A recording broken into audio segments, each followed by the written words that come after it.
Americans gain 8 to 10 pounds during holidays. Don't let that be you.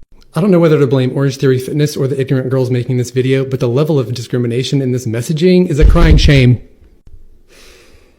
Let us count the ways. Number 1. The thin character knocks the donut out of the fat character's hand. The intent here is to shame and expose the character's perceived moral flaw, and presumably encourage her to stop eating, so she can free herself of the weight she put on at Christmas. It goes without saying, no one has ever responded to food shaming by saying, yeah, I feel so encouraged now that I've been demoralized and deprived.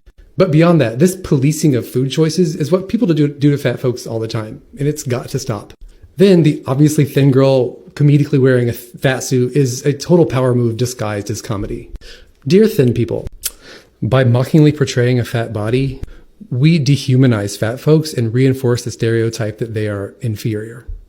By supremacizing her thinness, she reinforces the idea that fat folks should be mocked and ridiculed, and implies that looking thin like her instead is morally superior. Listen, movement is a great thing, and everyone deserves to feel welcome without conditions.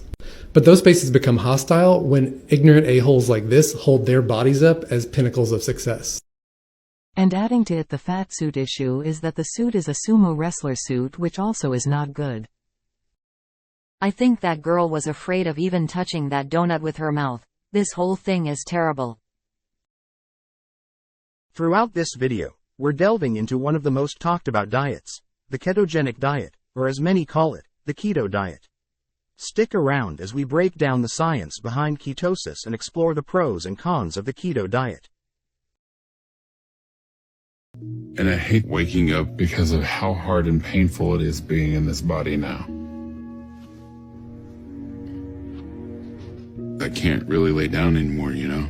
I can't breathe if I do, because my weight pushes the air out of my body. So I started sleeping in my chair, but I hate that because it means that I can't sleep by my wife Amber anymore. She's usually gone by the time I get up. She's a school teacher and so am I. I teach theater, but I've been on medical leave for a while now. Because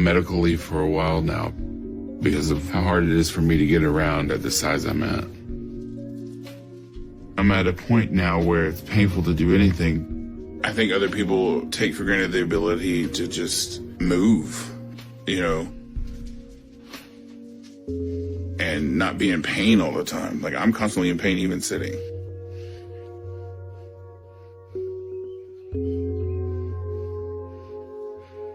Go use the restroom. But the dogs, if I don't let them out, then they'll have accidents around the house. I won't be able to clean it up. So I push myself to let them do what they need. Grandma house, let's go. But after that, I have to get to where I can rest as soon as possible. And I already want to go back to bed. But in the morning, I have to get clean. I haven't worked because I've been on medical leave for a while now. Why do these people lie his fat ass hasn't worked for years? Do you think that the system is supporting this lifestyle? Let's take a moment to appreciate the delicious array of foods that make up the keto diet. From avocados to bacon, it's a diet that challenges conventional wisdom about what's good for us. Binge eating is when someone eats a large amount of food in a short period of time. A lot of people use binge eating to cope with their emotions. Everybody has things that they struggle with, but for most people, you can't see what it is just by looking at them. I also understand that it might seem confusing since it looks like I'm eating all of this yummy food. When you eat so much to the point of feeling sick or actually getting sick, it's a horrible disorder I wouldn't wish on anyone, so. It's crazy cause part of my doesn't even want the food, but I still am gonna eat it. That's so real. I literally have sat crying in my car eating 30 worth of Taco Bell alone before I got home, asking myself why when I don't want it. It's called self-control, it's not a disorder. The keto diet is designed to induce a metabolic state called ketosis, where your body shifts from using carbohydrates for energy to burning fat. This process leads to the production of ketones, which become the primary fuel source. And it gets worse every day, mainly because of the sore in my leg. It's itchy and it's filled with pus. So I have to keep the wound dry so it doesn't get infected and get even worse. Dad's gonna go fix him some food. He's hungry. And finally, now that I'm clean and dressed and dry, it's time for breakfast.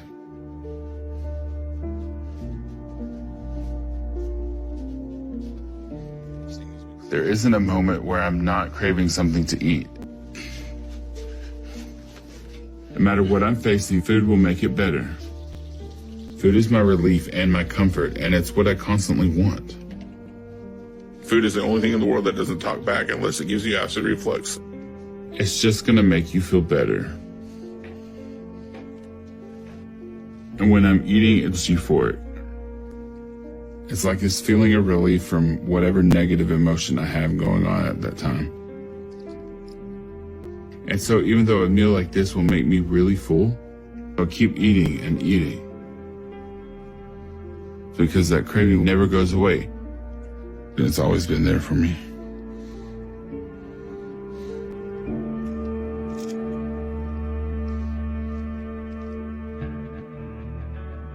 Eating has always been a big part of my life, starting when I was really young. I think part of that is because my dad worked for a food company, so we constantly had junk food around us. You know, I'm the youngest of 3 siblings. I have an older sister and an older brother, and all of us, including our parents, just ate all day long. Food, it was almost like a headache pill would be for a headache, because it made me happy. But the downside of that, obviously that led to me putting on weight. I didn't realize it at first, but in junior high when I was 13, that's when the bullying really started because of my weight, because I got up to over 250 pounds by then. I was probably already in like a 1X, 2X, and I can remember trying out for basketball because I like watching basketball, and I thought maybe I would be good at it. They made us try out in front of the whole school in the morning because what they did was they had the students assemble in the gym before they went to their first period, and people were laughing and pointing, and the coach had to stop tryouts, and he yelled at them saying, at least he's down here trying, you know. We should admit that this is an addiction and treat it as such. Poor doggy got nothing on his hind legs begging. How can they use the toilet? How does he afford it? To achieve ketosis, the keto diet dramatically alters the macronutrient composition of your meals. It's a high-fat, moderate protein, and low-carbohydrate approach. The idea is to train your body to rely on fat for fuel, leading to more efficient fat burning. Have you noticed that in the last year, all your favorite celebrities are appearing skinnier than they ever have before? Yes, absolutely I have. And as a dietitian who practices from a weight-inclusive, weight-neutral lens, this is absolutely terrifying, and let me tell you why. I have had multiple clients in the past few weeks who actually need this medication, it's called Ozempic, for their health, who are unable to get it because it's being overprescribed for things like this. For aesthetic purposes, for people who just desire losing weight, who don't actually need the medication to manage their health. And this is a perfect example of how fat phobic our society is and how people feel so much pressure to shrink their bodies and look a certain way, even going so far as to take a life-altering medication. How would you decide who needs it and who don't? Blame pharma for not producing enough, not people for bettering their quality of life. You should educate yourself on the other reasons someone may have been prescribed this, such as hormonal imbalances, PCOS, metabolic disorders, obesity. So why are doctors prescribing it? Many people turn to keto for weight loss, improved mental clarity, and increased energy levels. Some even claim it helps manage conditions like epilepsy and type 2 diabetes. Being 15 and around 350, I didn't really try to make friends. I kept to myself, and after school, I just go home and eat. When you get upset, you reach for that ice cream, you know? And I can finish ice cream like nobody's business. But things did get a little better toward the end of high school. That's when I fell in love with theater. It was theater that made me feel like I could be who I wanted to be. I still to this day think that my theater teacher in the high school level was probably one of the ones that helped get me through. It was around the same time when I found out my mom was diagnosed with cancer. And ironically, at that time, I was playing a cancer patient while my mom was going through the cancer treatment. So it allowed me to really deal with it in a safe place. I chose a college based on theater. I was still eating a lot and gaining. And by the time I graduated, I was around 450 pounds. But immediately after I graduated, I got a job at a high school in Longview. And that's where I met my wife, Amber. From the first time I saw Nathan, I could see what made him special. He's a great person. He is an amazing theater director. He is an amazing teacher. And having similar backgrounds with food was something I saw as a positive back then. And that was one of the things that I was attracted to, was the idea that he would be a partner for me to keep focusing on my journey with. You want a cheese stick? No, thank you. But shortly after we got married, Nathan went to a doctor to try and get weight loss surgery. So I actually got approval for surgery because I had lost enough weight and I didn't have the copay, and so they canceled my surgery.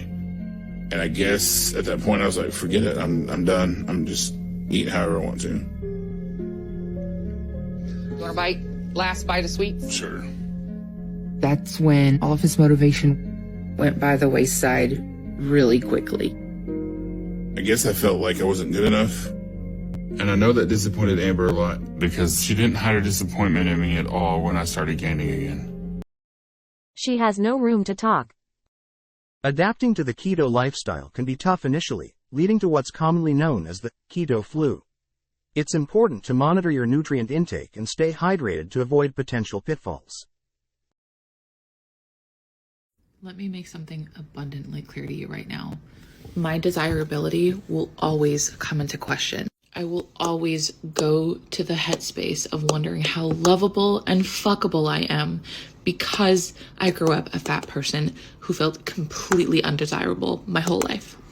I hate to come on here in such an emotional state, but it's something that I have to just come to terms with. And feeling a lack of desirability in a world that teaches us that our desirability is the one thing we have to give has put me in situations which I wish I was never in. I have made choices from the feeling of lack of desirability that I wish I could take away with every fiber of my being. I've been a version of myself that has been so small and so beaten down and ended up with people who should never have had access to me because I was always searching for the feeling of desirability. The reason why I feel so compelled to be on the internet and just show the complexities of living in a fat body is because I would do anything in my power to make it so nobody ever had to feel this. It's hard enough being a woman, especially a woman that grew up in the 90s where it seemed like this was at an all-time high. Not to say that previous generations didn't get it really bad, but like, I lived through the Britney Spears era and we were taught if you weren't fuckable, you had nothing. So desirability is something that keeps coming back into my life. It keeps rearing its ugly head and I keep facing it and cowering over how big it feels. But instead of living in this shame of feeling like I can't tell people how much I struggle with this, it's just not working anymore. I'm 36, I'm going to be 37 years old next year, and I don't want to live like this anymore. I was telling my friend this today, and all she could say was, please don't let this be your story. Please do not let this be your story. And I'm trying really hard because, God, is it ever hard? Is it ever hard to do something different in the face of that fear? But I'm trying to understand that desirability isn't the only thing that's at play here. As a person, I have often felt many times over that who I am is just not someone who's worthy of love. And I don't know how, at times, to feel like I am. And maybe now is one of those moments I just don't. All I know is that I have this voice that I was given, and I have this platform somehow. And maybe, just maybe, in tackling this publicly, I can feel so much less alone. Because I don't want to live like this anymore. And I don't think anyone deserves to live like this. We deserve better. Live like what? You'll make all these speeches and won't hit the gym. I spend an average of 14 to 16 hours a week at the gym. I'm still fat. You obviously have no clue that you're talking about. The million-dollar question: is the keto diet right for everyone? The keto diet isn't a one-size-fits-all solution. It's essential to consider your individual health goals, lifestyle, and any underlying health conditions before diving in. When we'd go to eat, I physically was getting ill from watching him eat. He would eat his food. He would eat an appetizer. We would have a dessert. He would eat my leftovers, and it would make me just absolutely just disgusted. When Nathan decided he didn't want to try and lose weight anymore, I told him I was disgusted with what he was doing, and I basically told him he was an embarrassment.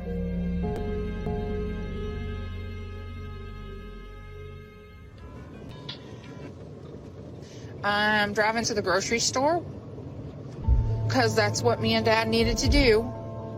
I want to be off experiencing things with my family, but I can't because of my size.